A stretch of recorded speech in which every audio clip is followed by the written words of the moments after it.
Hey everyone, how you doing? Jordan Carroll here. We're walking over to the Forbes Under 30 Summit 2017. Came to the event last year, got a lot of value out of it. Met my current CEO actually at the conference, and a lot of other good connections that I maintain contact with to this day. When you're in a situation where there's thousands of people, it can be really intimidating and difficult. Watch out, let's just keep working. Let's shoot another. So these events have thousands of people that come to them. They can be really intimidating to understand how to connect with others and make sure that you can create lasting relationships. So what we're gonna do is go talk to some different people and find out what their actionable ideas are for networking the right way, authentically, and maintaining those connections. So let's go see what they say.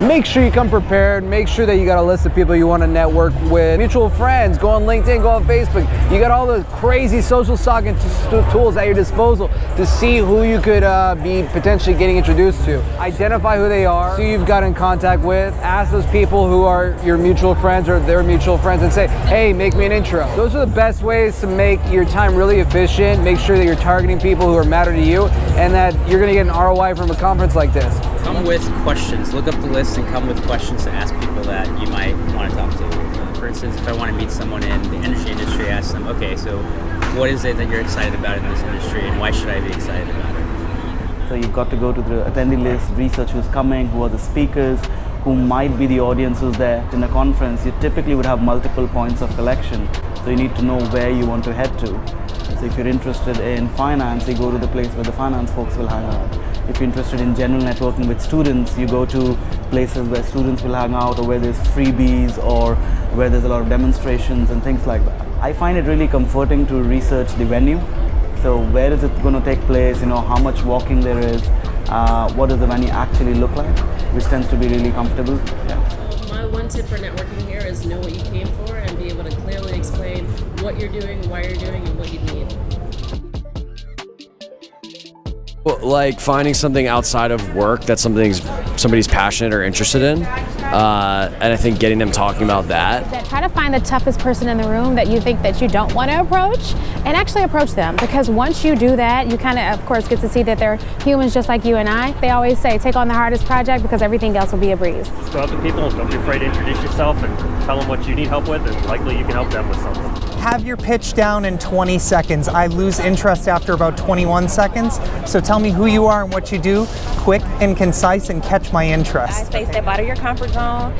Talk to people that you typically don't talk to, that are different from you, and just network and connect with people that are like-minded. You find commonalities in everybody, regardless of what field or what industry that you're in. So. Remember that everyone's human. It's like everyone's just as nervous to talk to you as you are to talk to them. Everyone's doing something cool with their life, and you have something to share with people that is valuable to them as much as they have something to share with you. So just remember, everyone else is in the same situation, and help yourself get over that confidence. Recommendation is that really engage first on that personal level, or else you'll really never get to those kind of big, actionable types of discussions you'll have about your business and your career later on. But it's about making that personal connection at first. Go talk to people, try to find something in common with them. Feel like you're going out on like a first date. You want to ask where you're from, what you're into, that type of thing. And when you find that thing that sticks, that's when you can really start connecting with somebody on a more personal level. Don't go up to somebody and ask them, what do you do? A better question to ask is, hey, what are you here for? What are you hoping to get out of this event? It's a much better conversation starter than confronting somebody and saying, prove to me that you are worthy. Don't stare down at people's name badges. It makes it really obvious that you only want to talk to them for their title and what it is that they can do for you. Instead, why don't you try asking, what do you give a damn about? Don't just think about yourself, because it's not about you, it's about the other person. So you want to have a lot of curiosity about the other person, and the goal is to make an impact on them. Don't just take, give, and in return, you'll get back later. there's always free alcohol at these events. That does not mean that you should drink it all. Have some of it, always remain in control, and remember, these are networking opportunities, and you don't want to be the class clown.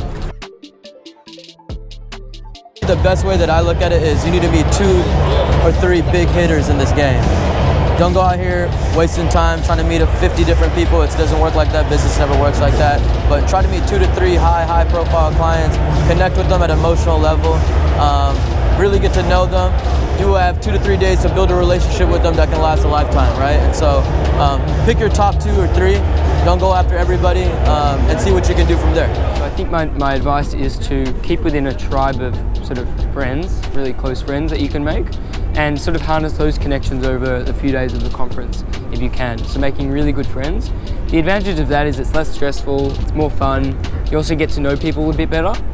So fostering real friendships that will take you, your whole life, hopefully. And also they can introduce you to people that they meet at the conference. So having this really trusted network can actually end up broadening your network and your circle as well over the long term.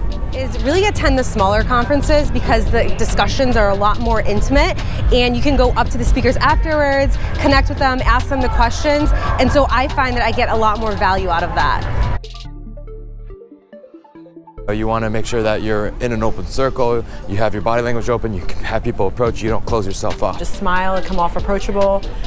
You never know how someone will react to a simple smile. They'll just feel like they can let their guard down. Tip would be, you have to get out of your body almost and out of yourself. Like, I'm naturally an introvert and I don't like to meet new people a lot of times, antisocial a little bit. But when you're here, you have to present yourself friendly. You have to be assertive, you have to be aggressive and put yourself out there, or else you'll find that you'll just be kind of watching everybody else get connected and interact when you could be doing more. So I met this guy named Ross at an event. Right at the end of the conversation, he always asks you what your ideal customer is. So then after he finds out what that is, he goes out, tries to find somebody that will be a good person for you to meet, and then the next time he talks to you after the event, he introduces you to them. So he always adds value. Making sure that you reference that and be memorable when you're following up with somebody so they actually remember that kind of unique moment and connection that you had. Right, so when you talk to somebody at an event or a bar, take down their contact information, but follow up, right? Most people don't follow up. I would say 95% of people don't follow up. They also offer value. People love being around somebody who offers value. So if you meet somebody, always be thinking, how can I help this person out? Without really asking for anything in return. Invite people out to events. Invite them out to a happy hour, to dinner. Everybody has to eat at a conference, eat or drink. So anybody you meet, take down the contact info, stay in touch, invite them out. I feel like the new business card is just getting someone's Instagram. It's more low-key, it's more casual. Insta connecting is the new black. I recommend asking people casually, hey, are you on Instagram? If they are, then you can get connected, stay friends, look at each other's dog or kid or food porn, and that is a way to truly connect for business and beyond.